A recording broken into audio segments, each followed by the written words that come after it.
In 1820, America faced one of its first major tests as a young nation. The issue wasn't war or independence, it was slavery. When Missouri applied to join the Union as a slave state, it sparked fierce debate in Congress and revealed the deep divisions between North and South.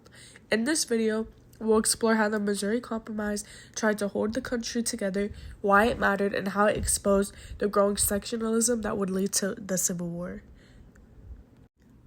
By 1820, the United States had 22 states in total. Half allowed slavery and half did not. When Missouri wanted to join as a slave state, it caused a big problem considering that balance has become threatened. The people in the North worried that slavery would spread into the new western lands from the Louisiana Purchase. People in the South argued that Congress had no right to stop slavery from growing. The fight over Missouri wasn't just about one state, it was about the future of the whole country. A line began to divide America, separating free slave states from slave states. That line showed how deeply the North and South disagreed and how geography played a big part in those disagreements. The Missouri Compromise tried to keep peace, but it also showed how divided the nation had already become. In the middle of this growing argument, a man named Henry Clay stepped forward.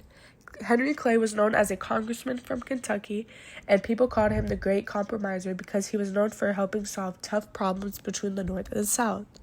He truly believed that the only way to keep the United States together was through balance and calm discussion, no fighting whatsoever. Clay came up with a plan that seemed fair on both parts. His idea was that Missouri would be allowed to enter the Union as a slave state, but at the same time Maine, which had been part of Massachusetts, would become its own state and join as a free slave state. This way, the number of free and slave states would stay equal. There would be 12 free slave states and 12 slave states, keeping the Senate balanced. Clay's plan gave both sides something they wanted, and for a while it did help keep peace between the North and the South. Henry Clay's plan also included one more very important rule. He said that in the huge Louisiana Territory, slavery would not be allowed north of a certain line, which was set at 36 degrees, 30 minutes north latitude. Anywhere south of that line would still be allowed to have slavery. This was later on called the 3630 line. This line ran across the map like an invisible wall dividing the country. To many people, it seemed like a fair way to keep peace. Each side got something in the end that they believed was right. But to others, it showed just how divided the United States had already become in this short amount of time. This border didn't just mark land, it marked two very different lifestyles and two very different beliefs about freedom and human rights. Over time, that line had become a powerful symbol of the country's growing split, a reminder that the issue of slavery could not be kept in a balance forever.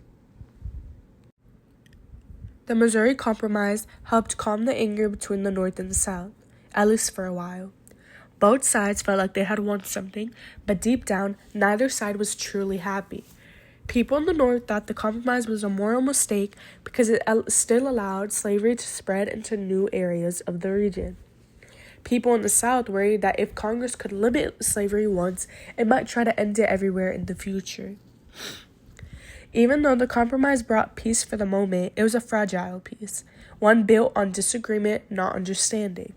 For more than 30 years, it managed to hold the country together, but the problem of slavery never went away. Every time a new territory or state was added, the same question came back again and again. Would it be free or slave?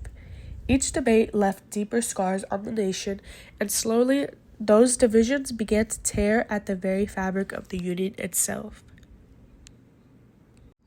In 1854, everything changed.